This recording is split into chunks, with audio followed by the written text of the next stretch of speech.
Jaya Radha Madhava Kunja Vihari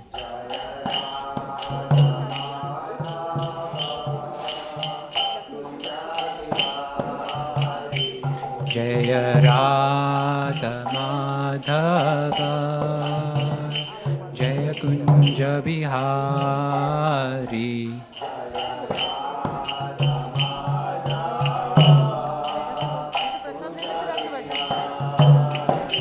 Jaya Gopi Jana Vallabha Girvaradhari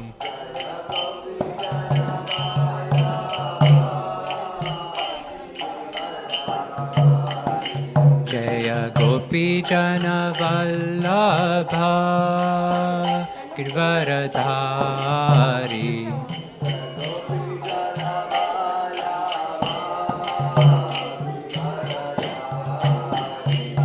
Yashodanandana Braja Janaranjana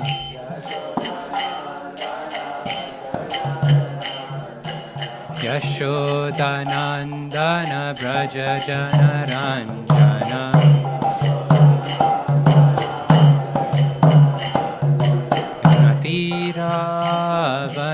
Natiravanachari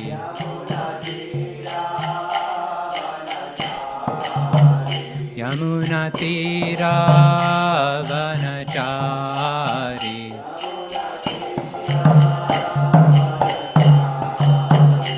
Jaya Radha Madhava Kunja Vihari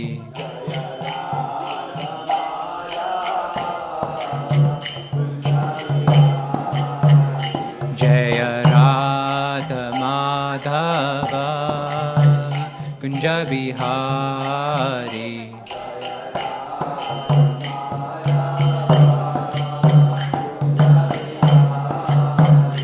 Jaya Gopi Jana Vallabha Girvaradhari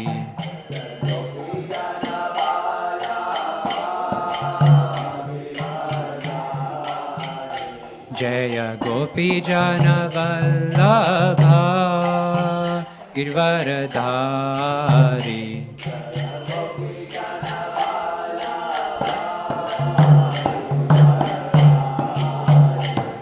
Jaya Yashodanandana Braja Janaranjana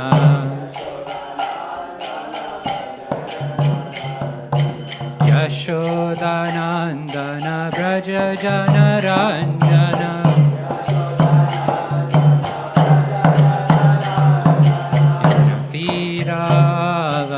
Tiravanachari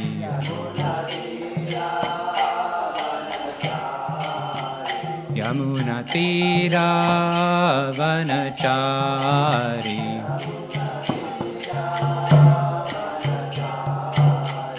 Jaya Radha Madhava Girvardhari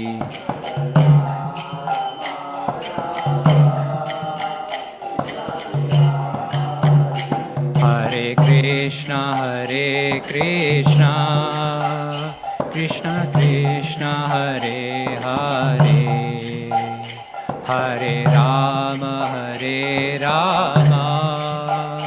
Rama Rama Hare Hare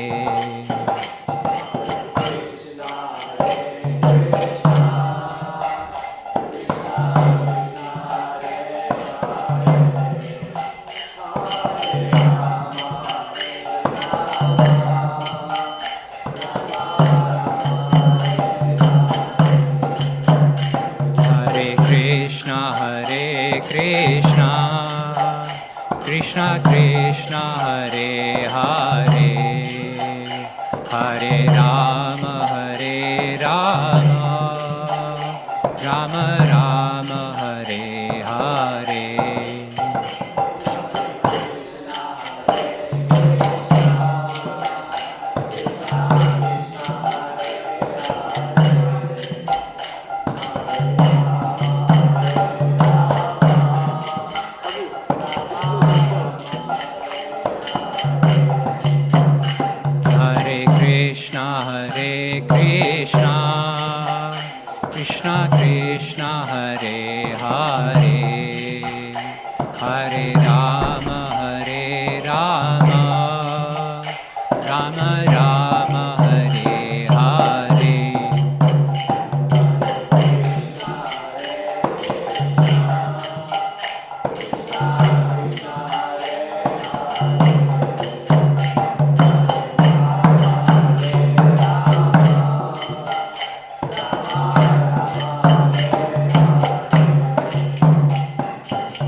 Thank you, Prabhu. Okay, I know I'm meant to do this. Shri Prabhupada ki jai. Shri Panchatattva ki jai. Shri Radha Gokulananda ki. Shri Ram Lakshman Hanuman ki. Shri Gaur Nitai ki. All glories to the assembled devotees. All glories to the assembled devotees. All glories to the assembled devotees. Om Namo Bhagavate Vasudevaya.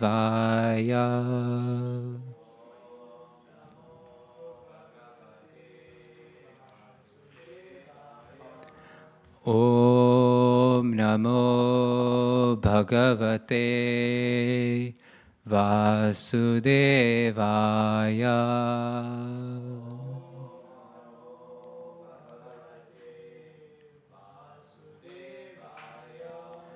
Om Namo Bhagavate Vasudevaya.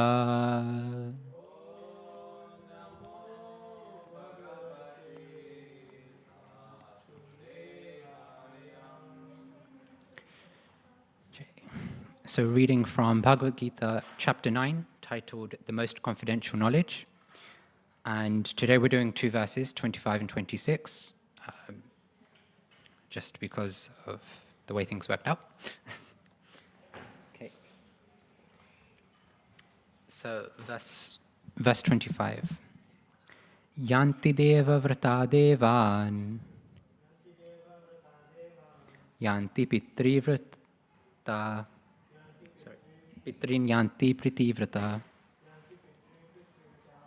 Bhutani yanti bhuteja. Yanti madhyajinopi mam. Yanti deva vrata devan. Pitrin yanti pitrivrata. Bhutani yanti bhuteja. Yanti madhyajinopi mam. Yanti deva vrata devan. Pitrin yanti pitrivrata. Bhutani yanti bhuteja. Yanti madhyajinopi mam.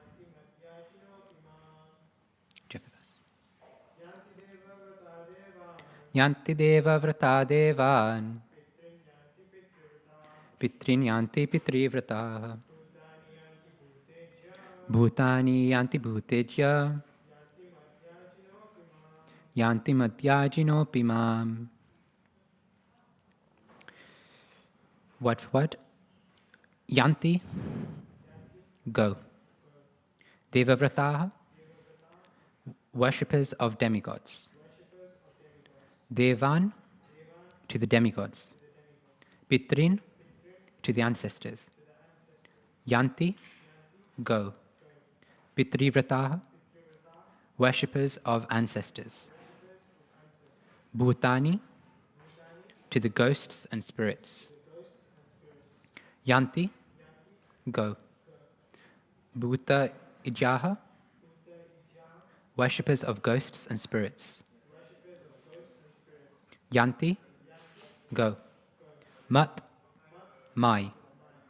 Yajinaha, devotees. Api, but. Mam, unto me.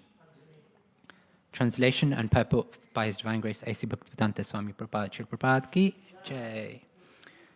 Those who worship the demigods will take birth among the demigods. Those who worship the ancestors go to the ancestors. Those who worship ghosts and spirits will take birth among such beings. And those who worship me will live with me. Purport. If one has any desire to go to the moon, the sun, or any other planet, one can attain the desired destination by following specific Vedic principles recommended for that purpose, such as the process technically known as Darsha Purnamasa.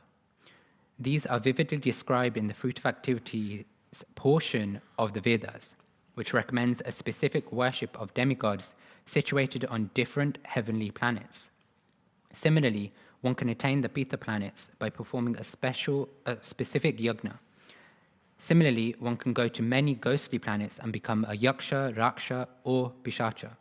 Pishacha worship is called black arts or black magic. There are many men who practice this black art, and they think that it is spiritualism. But such activities are completely materialistic. Similarly, a pure devotee who worships the Supreme Personality of Godhead only achieves the planets of Vaikuntha and Krishna Loka without a doubt. It is very easy to understand through the important verse that if by simply worshipping the demigods one can achieve the heavenly planets, or by worshipping the Pitas achieve the Pita planets, or by practicing the black arts achieve the ghostly planets, why can the pure devotee not achieve the planet of Krishna or Vishnu? Unfortunately, many people have no information of these sublime planets where Krishna and Vishnu live. And because they do not know of them, they fall down. Even the impersonalists fall down from the Brahma Jyoti. The Krishna consciousness movement is therefore distributing sublime information to the entire human society, to the effect that by simply chanting the Hare Krishna mantra, one can become perfect in this life and go back home, back to Godhead. So with the interest of time, I'll just read through the verse 26 as well, and then we talk about both together. So Bhagavad Gita, chapter 9, verse 26, and we'll just read it once, if that's okay. Patram pushpam phalam tohyam yo me bhaktya prayachati taddaham bhakti upahritam ashnami prayatatmanaha. Word for word. Patram, a leaf. Pushpam, a flower. Phalam, a fruit. Toyam, water. Ya, whoever. Me, unto me. Bhaktya, with devotion. Prayachati, offers. Tat, that. Aham, I. Bhakti upahritam, offered in devotion. Ashnami, accept. Prayata atmana, from one in pure consciousness. Translation and purport by His Divine Grace A.C. Bhaktivedanta Swami Prabhupada, Srila Prabhupada Ki Jai. If one offers me with love and devotion a leaf, a flower, a fruit, or water, I will accept it. Purport. For an intelligent person, it is essential to be in Krishna consciousness, engaged in the transcendental loving service of the Lord, in order to achieve a permanent blissful abode of eternal happiness. The process of achieving such a marvelous result is very easy and can be attempted even by the poorest of the poor, without any kind of qualification. The only qualification required in this connection is to be a pure devotee of the Lord. It does not matter what one is or where one is situated. The process is so easy that even a leaf or a little water or fruit can be offered to the Supreme Lord in genuine love, and the Lord will be pleased to accept it. No one, therefore, can be barred from Krishna consciousness because it is so easy and universal. Who is such a fool that he does not want to be Krishna conscious by the simple method and thus attain the highest perfectional life of eternity, bliss, and knowledge? Krishna wants only loving service and nothing more. Krishna accepts even a little flower from his pure devotee. He does not want any kind of offering from a non-devotee. He is not in need of anything from anyone because he is self-sufficient, and yet he accepts the offering of his devotee in an exchange of love and affection. To develop Krishna consciousness is the highest perfection of life. Bhakti is mentioned twice in this verse in order to declare more emphatically that bhakti, or devotional service, is the only means to approach Krishna. No other condition, such as becoming a brahmana, a learned scholar, a very rich man, or a great philosopher, can induce Krishna to accept some offering. Without the basic principle of bhakti, nothing can induce the Lord to agree to accept anything from anyone. Bhakti is never causal. The process is eternal. It is direct action in service to the Absolute Whole. Here, Lord Krishna, having established that he is the only enjoyer, the primeval Lord, and the real object of all sacrificial offerings, reveals what types of sacrifices he desires to be offered. If one wishes to engage in devotional service to the Supreme in order to be purified and to reach the goal of life, the transcendental loving service of God, then one should find out what that Lord desires of him. One who loves Krishna will give him whatever he wants, and he avoids offering anything which is undesirable or unasked. Thus, meat, fish, and eggs should not be offered to Krishna. If he desired such things as offerings, he would have said so. Instead, he clearly requests that a leaf, fruit, flowers, and water be given to him. And he says of this offering, I will accept it. Therefore, we should understand that he will not accept meat, fish, and eggs. Vegetables, grains, fruits, milk, and water are the proper foods for human beings, and are prescribed by Lord Krishna himself. Whatever else we eat cannot be offered to him, since he will not accept it. Thus, we cannot be acting on the level of loving devotion if we offer such foods. In the 3rd chapter, verse 13, Sri Krishna explains that only the remains of sacrifice are purified and fit for consumption by those who are seeking advancement in life and released from the clutches of the material entanglement. Those who do not make an offering of their food, he says in the same verse, are eating only sin. In other words, their every mouthful is simply deepening their involvement in the complexities of material nature. But preparing nice, simple vegetable dishes, offering them before the picture or deity of Lord Krishna, and bowing down and praying for him to accept such a humble offering, enable one to advance steadily in life, to purify the body and to create fine brain tissues, which would lead to clear thinking. Above all, the offering should be made with an attitude of love. Krishna has no need of food, since he already possesses everything that be. Yet, he will accept the offering of one who desires to please him in that way. The important element in preparation, in serving, and in offering is to act with love for Krishna. The impersonalist philosophers who wish to maintain that the absolute truth is without senses cannot comprehend this verse of Bhagavad Gita. To them, it is either a metaphor or proof of the mundane character of Krishna, the speaker of the Bhagavad Gita. But in actuality, Krishna, the Supreme Godhead, has senses, and it is stated that his senses are interchangeable.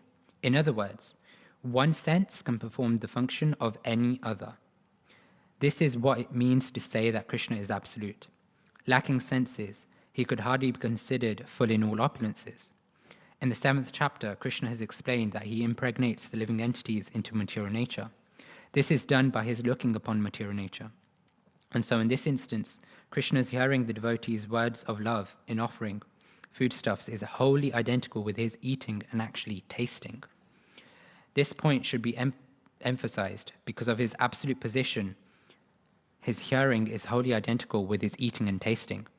Only the devotee who accepts Krishna as he describes himself, without interpretation, can understand that the supreme absolute truth can eat food and enjoy it. Mangalachan.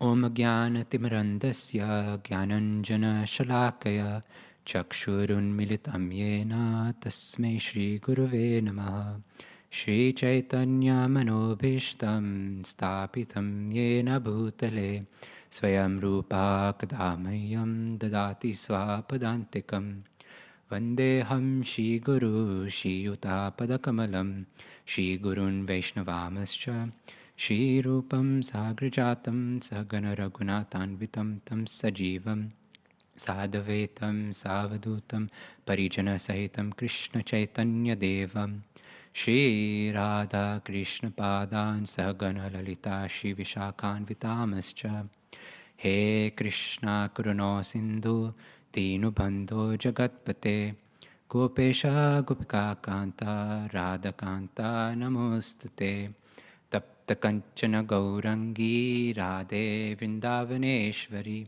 Vrishabhanu Sute Devi Pranamami Hari Priye Vanchakalpatarubhyascha Kripa Sindhyubhe Evacha Patitanam Pavanebhyo Vaishnavebhyo Namo Namah Namo Vishnupadaya Krishna Prishtaya Bhutale Shrimate Bhaktivedanta Swami Nityanamine Namaste Saraswati Deve Gauravani Pracharine Nirvishesha Shunyavadi Paschatya Deshatarine Jai Shri Krishna Chaitanya Prabhu Nityananda Shri Advaita Gadadhara Shivasadi Gaura Bhakta Vrinda. Hare Krishna, Krishna Krishna, Hare Hare. Hare Rama, Rama Rama, Hare Hare. Bhagavad Gita. Thank you, everybody, for joining. I pray that I can speak of something which is valuable to everyone and purifying to me. I could do with a lot of purification. So a lot of what I'm going to say, hopefully we can all benefit, including those that are online. So just to reiterate the two verses, so Bhagavad Gita chapter 9, verses 25 and 26.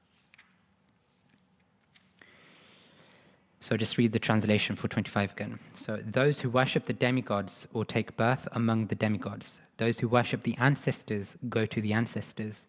Those who worship ghosts and spirits will take birth among such beings. And those who worship me will live with me. So my understanding when reading this verse is that what Krishna is actually trying to explain to us is what we desire, the way we try to live life and plan life, in terms of however we kind of act, whoever we worship, we can attain that destination. So here, if we wanted to attain the destination of the demigods, we can worship the demigods and get to the demigods. Or if we wanted to go to our ancestors, then we can worship the ancestors and go to the ancestors. But in the same way, if we want to go to Krishna, we should worship Krishna. And that way we can live with him.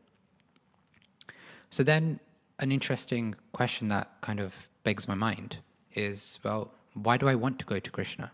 I mean, demigods, Indra, Brahma, Shiva, I mean, they're so high up, they have everything that they want, need.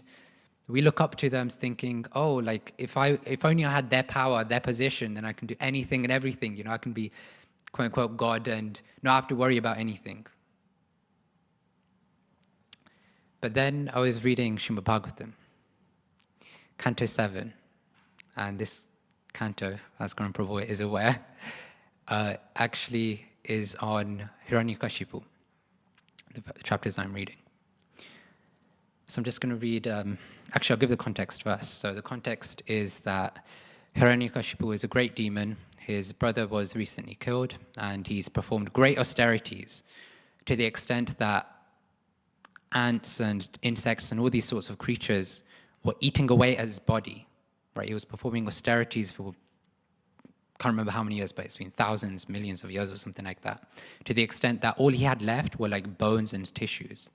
It explains in the Srimad Bhagavatam that his bone marrow, his skin, and all that sort of stuff was eaten away, basically.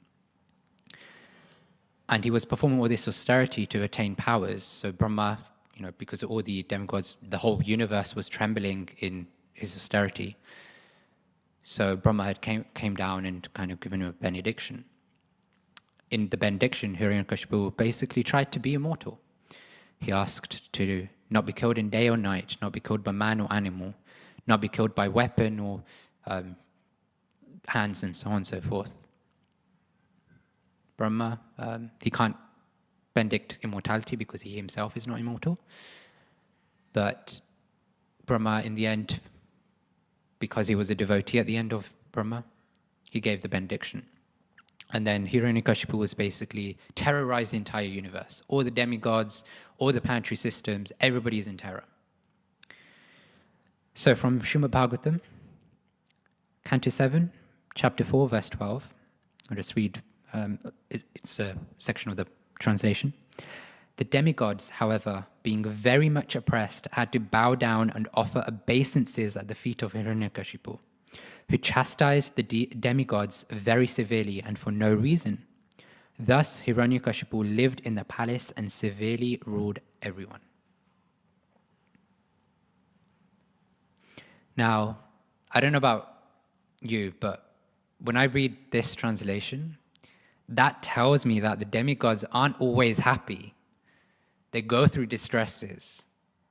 And later on, we find out that they, in order to alleviate themselves from the distress, they go to the Supreme Personality of Godhead to try and get his help, try and get him to resolve the issue and do something about Hiranyakashipu.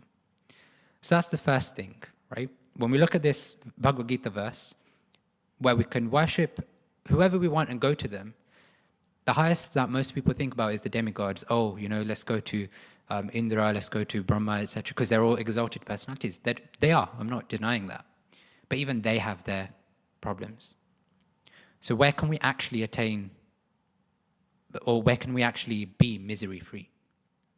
And that is something which is beyond this world, the spiritual worlds. Vaikuntha, which is free of anxiety. So that's the beginning platform of the spiritual world. And they can get to Krishna Loka and all these other spiritual planetary systems.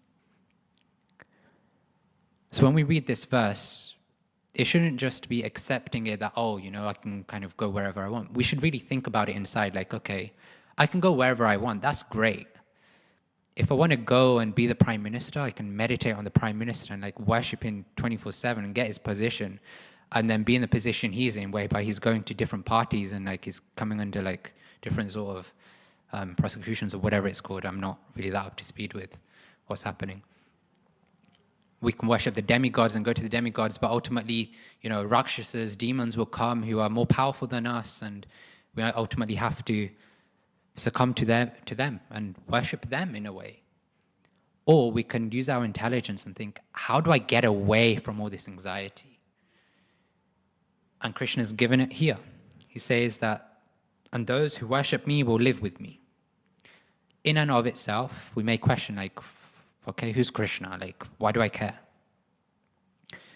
But in the purport, Srila Prabhupada's kind of given us, just paraphrasing the purport here, that actually we can attain happiness and bliss by worshipping and going to Krishna. Now, another thing that commonly comes up with demigod worship is that, all the gods are the same, like we can worship one god and we can get to the same destination everywhere. Okay, so this is an example Srila Prabhupada gives, but I'm just going to twist it a bit. So if Garam Prabhu wants to go to Calcutta and he takes a train to Paris, has he reached Calcutta? You reach Paris. Okay, let's try a different one, because this is international. Let's try a local, right? Maybe it's different if it's local, something that we can kind of relate to. If I take a bus to Harrow, as my destination, I want it to be central London. Surely I've reached central London, right? So you reach Harrow, not central London. But that poses a big problem for me, because here I am worshipping Brahma, Vishnu, Shiva, Saraswati, Bhavani Ma, etc., all these demigods who are great exalted personalities, great devotees. But I'm assuming that I can get to the ultimate destination by just worshipping them. So Srila Prabhupada's example is that actually, if we want to get to Calcutta, if we want to get to these places, right, we should take a ticket to the destination. Not anywhere else, and not even an intermediate destination, right? The bus may well go from where we are in Watford to central London, right? Or a train or whatever it is, whatever mode of transport. And in the middle, there may be many stops, like underground, right? There may be many stops. But if we are fixed on, okay, I'm going to go to Harrow, I'm going to go to Paris, and then get off, then how do you expect to complete the journey, What that means then is that you basically get off, and then you have to find another mode of transport to get to the destination. What could be a direct flight, you're taking multiple stops to get there. And I was reflecting on this, trying to find this example as well, is that many moons ago, there were never any direct flights to India. I'm sure Karan probably might be aware of this. There used to be like a multi-stop, like usually it used to be like Dubai or something that you had to take the plane and then you had to switch and get to India. But now you have direct flights. And the time difference is massive. You can get to India in like 8 hours now, with the direct flight, whereas before it used to be like 14, 15 hours or something like that. So two things. One is that you've just added a destination, and the second thing is that you've lengthened your journey. Again, I don't know about you guys, but if I could kind of just take a shortcut, just get directly to the ultimate destination, I'd rather take that. I'd rather put all my effort into that. Why would I go to Harrow and then go to central London if all I have to do is stay on the same bus or train and get to central London? It just makes no sense. I'm voluntarily just taking a pit stop when I don't need to. So then it comes to, okay, well, how do we actually get to Krishna? Did you have something to say? Should I ask now or at the end? Okay, let me finish this section and we can go. So then the question comes to, okay, how do we get to Krishna? How can we mold our life in such a way that we can live with Krishna? I mean, maybe I just have to accept sannyas, give up my family, give up everything, and just come and stay in the temple and forget the just born child, forget, the wife, forget everything, and just come into the temple. No, Srila Prabhupada's giving us a very simple solution based on the parampara from Chaitanya Mahaprabhu. In the last line of the purport, Srila Prabhupada says, the Krishna consciousness movement is therefore distributing sublime information to the entire human society to the effect by simply chanting the Hare Krishna mantra, one can become perfect in this life and go back home, back to Godhead. So it all starts with chanting. Now, oftentimes when we think of chanting, all we can think about is japa, falling asleep during japa, or kirtan, where sometimes we're focused more on the music than we are the Mahamantra and the deities. So this is something that I read elsewhere. So this is from Bhaktivedanta Thakur's Jaiva Dharma, chapter 19. To utilize the tongue in the glorification of the name, beauty, qualities, and pastimes of Sri Krishna is the simplest definition of kirtan, chanting. Some of the different forms of kirtans are discussing topics of Krishna consciousness, chanting Krishna Nam, reading aloud the scriptures to others, singing devotional songs, speaking to attract the mind of the people to Sri Krishna, speaking with humility to the Lord, Vijñapti, revealing one's mind to the Lord, chanting bhajans in glorification of the Lord, and offering prayers to the Lord. Kirtan has been described as the most important of the 9 limbs of bhakti. This is especially true in Kali Yuga. There are repeated references in the scriptures stating that Kirtan brings the greatest benefit to humanity. So just in this one section, he's given 9 different ways that actually we can chant and do Kirtan, right? Many of the things we just did today, singing a bhajan, singing the Mahamantra, reading the scriptures, talking, listening, so many things we can just do just by having a small program. It doesn't even have to be long. Okay, we go on for an hour in the temple. People at home, 30 minutes. Okay, 20 minutes. Just read one verse, share a few realizations, reflections on it, and do a bit of kirtan. Simple, right? To make it even simpler, Krishna's explaining in the next verses how we can actually mold our life to come to him, right? So verse 25 ends with, and those who worship me will live with me. What does verse 26 start with? If one offers me with love and devotion a leaf, a flower, a fruit, or water, I will accept it. A leaf, a flower, a fruit, or water. I have a water bottle in my bag that I wish I had here right now because I generally, when I talk a lot, I generally need to drink a lot. No, that's fine. 2 reasons for me mentioning that right now. All of us need water. All of us need food. And if we're following spiritual practices, Krishna consciousness or any others, generally we realize the importance of vegetarianism. So generally we will always have fruit in our diet. Leaf, if you take an abstract definition of a leaf. And flowers as well. You could kind of, if you take an abstract definition of flower, then it isn't just the amazing flowers that you see and smell. It's also like the vegetables and the other stuff, right? We all utilize and need all of this stuff because in order to satisfy our like stomach and in order to function, we need food. And what is Krishna saying here? Just offer me that food. Like before you do anything else, just offer me that food, right? Okay, we might think about, what about those in Africa, whereby they struggle really hard to get water or whatever it is. Fine, fair enough, it's a struggle. But they're going to go through that effort anyway in order to meet their demands, right? And that's not wrong. That's not wrong at all. And Srila Prabhupada explains it here as well, if I can find it. No one, therefore, can be barred from Krishna consciousness because it is so easy and universal.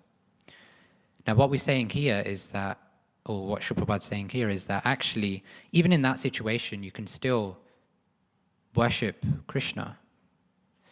We all have to eat, we all have to drink. It takes what, 30 seconds, 1 minute to just go, Krishna, please accept this before I eat it. I don't think anybody can say they don't have 30 seconds or 1 minute of their life spare. If anybody says that they don't even have 1 minute of their life to give to Krishna, then sorry, but I'm going to be outright upfront here. Something's going wrong in your life. Because if you don't have 1 minute to yourself to actually develop a relationship with somebody who's giving you everything, then something's wrong.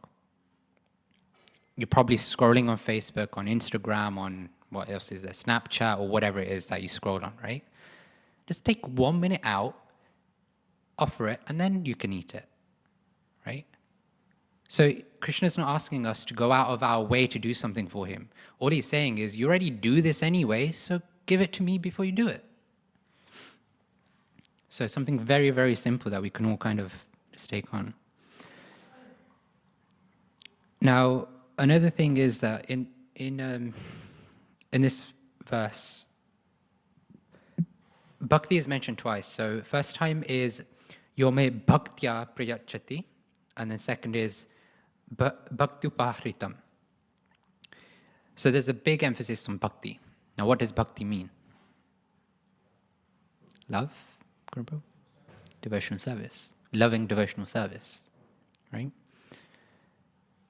So a big part here is that it's done with devotion and love. And that's, as we heard before, something Srila Prabhupada really emphasized in this purport as well. Krishna doesn't need anything. He just accepts it because it's out of love. Okay. I love my wife. I love my kids. I love all these people. So what's the difference?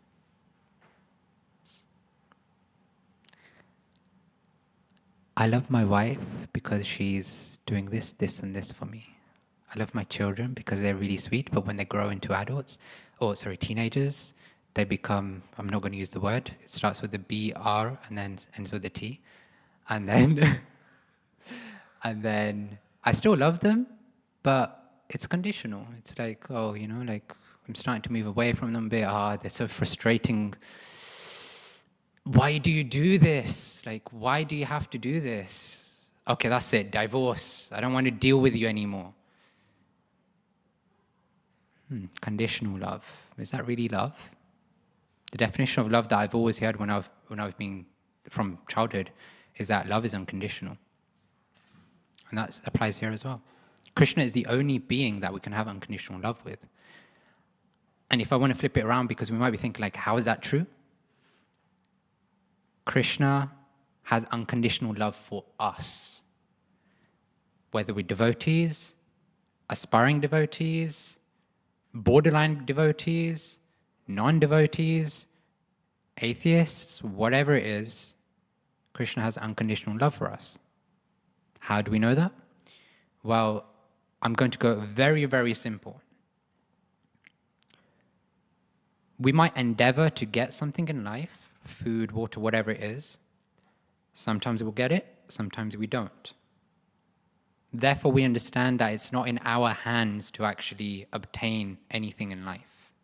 Because if it was in our hands, we'd get it every single time we endeavor for it.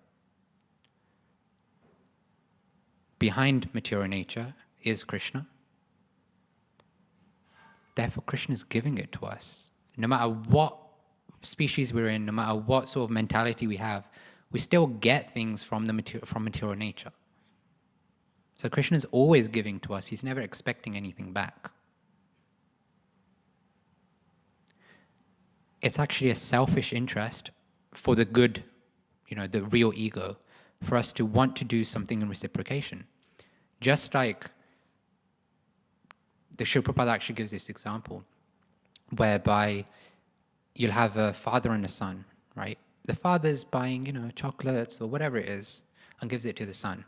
Because he doesn't need it, he doesn't want it, he just wants to give it to the son because he knows that the son will be pleased by it. Daddy, thank you for the chocolate. Oh, it's so tasty, Daddy. Do you want to try some? No, it's okay, son. You have it. But it's so tasty. Okay, fine. I'll try some. It's very nice. You're right. You have it. Standard sort of relationship that we imagine. We might not all have that, so apologies if that's the case, but standard sort of relationship we kind of see. Okay, let's apply it to Krishna consciousness now. Krishna is our father. We are the children.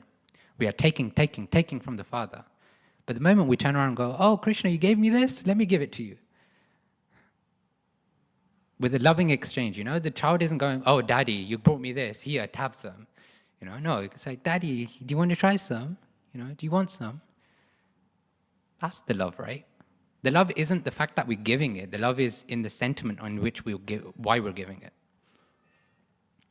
So when we're kind of dealing with Krishna in that way, he gets happy. The dad doesn't need the chocolate, let's be honest, I mean, the dad is the one that brought the chocolate. If he really wanted a chocolate, let's be honest, he would buy 2 chocolate bars, one for the son, one for himself.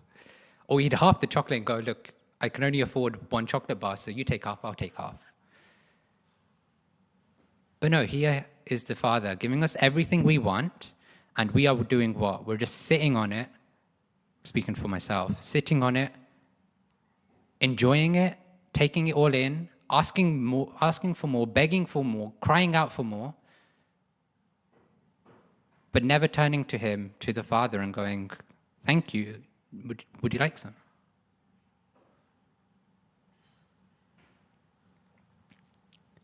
So this is a very simple first step that we can all take. If we're not taking it, or even if we are taking it, what's the mood in which we're taking it, right? So the first step, by that I mean offering. So if one offers me with love and devotion a leaf, a flower, a fruit, or water, right? So just offering these things. Some of us might not be offering it today.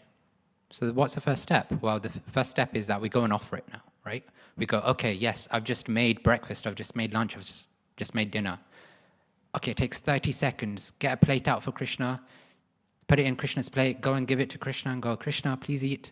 Okay, yes, when we practice, in more advanced sort of stages, we have like prayers and so on and so forth to say, so that we understand the sentiments and so on. But the first step doesn't have to be with the prayers. It could just be, go and offer it to Krishna and go, Krishna, please eat it. And if we're already offering it, contemplate on the mood that we're offering it in. Oh yeah, I forgot, I need to offer it to Krishna. Okay, so before I put the morsel in my mouth, let me just put my, like the little chapati or whatever it is that I ripped out, just put it back in the dish, go prepare Krishna's dish, then give it, okay, Krishna, please hurry up and eat it because I'm really hungry and, I just want to finish eating and, go. No, let's take a step back. Okay, Krishna, you're actually the one that gave me all this. Okay, sure, I supposedly cooked it or somebody in the family cooked it. But that cooking wouldn't have been possible without you supplying the ingredients. The cooking itself wouldn't be a success if you didn't give the intelligence, the fire, etc., to cook it.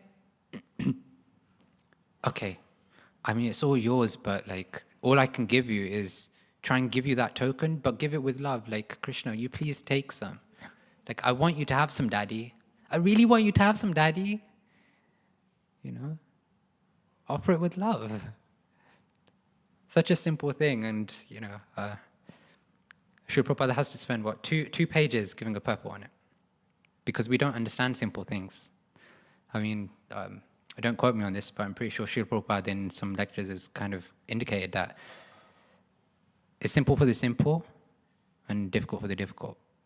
And generally, we people, like, we like to complicate things all the time.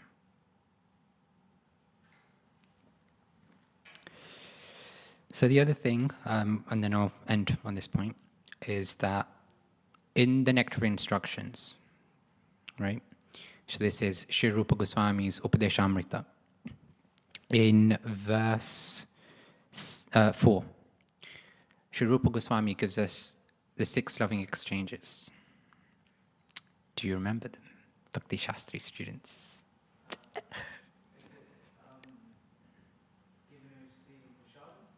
Okay, yep. So just for everybody online, giving and receiving prasadam, giving and receiving gifts,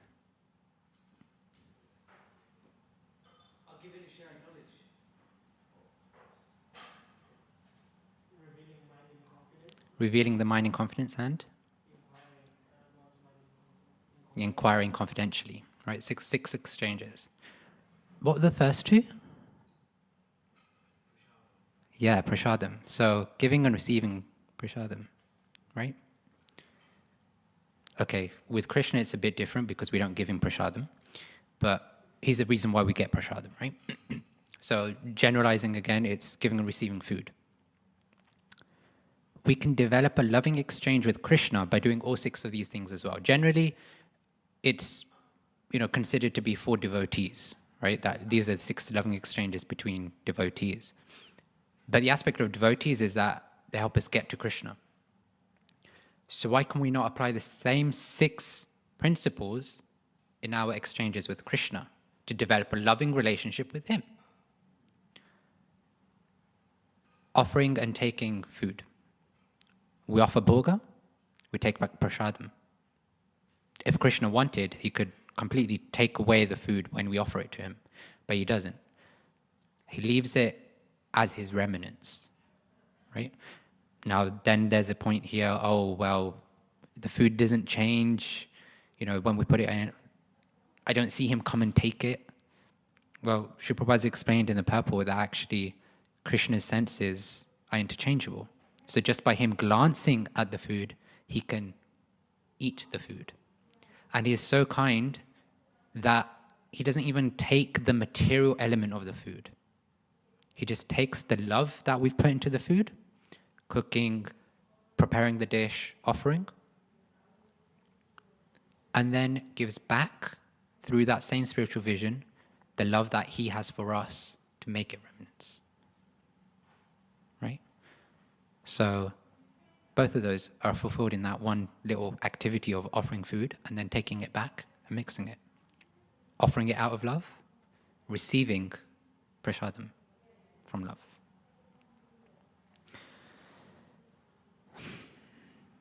I did have other points, but I'm just conscious of time as well, so I shall end there.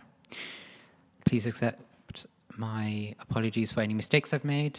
I welcome questions, corrections, comments, chastisements,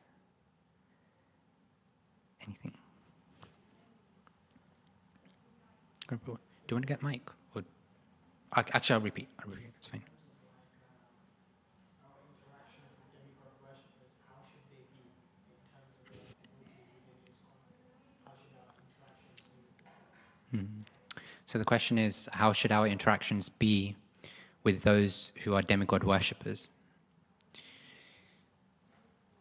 Now, I don't have a definitive answer to this because from my understandings of and readings of Srila Prabhupada's books and our parampara, I haven't come to anything. But one thing that I do recall is a little session that a senior devotee gave. Now, oftentimes, demigod worshippers have kind of grown up in that sort of environment. Like, I know I'm one of those, right? Being from a Hindu background, kind of grew up with the altar with like hundreds of gods, half them I don't even know the names. So that's one thing to understand, is that it's kind of become a part of their culture and life, the demigod worship. It's not that they grew in life and were like, oh, you know what, I want to worship all these demigods, right? Sure, there might be some cases, but not generally not. But then we should look at them and think, okay, cool, so they're not atheists. They believe in higher powers because demigods are higher than us. Okay, what's that higher power? What's the demigod's relationship to Krishna? They're just following Krishna's orders. If Krishna didn't want Indra to give us rain, Indra wouldn't give us rain, so on and so forth. So that's one thing, is that we can kind of appreciate them, that they're at least acknowledging higher powers. And even, I don't remember what chapter this is now, but even in the Gita, Krishna does say that those who worship demigods worship Krishna only, but through a incorrect path. I don't remember the exact translation. So they're still worshipping Krishna in a different way. So then it comes to, okay, how do we correct them, right? Because I think that's naturally something that I would probably think about. And don't get me wrong, I get this wrong all the time, because I'm still trying to learn and imbibe this mood. But the thing is that, okay, we know who Brahma is, we know who Shiva is, we know who Bhavani Ma is, we know who Bharati is, etc., etc. How do they actually relate to Krishna? And subtly, in a nice way, we can try and go, oh,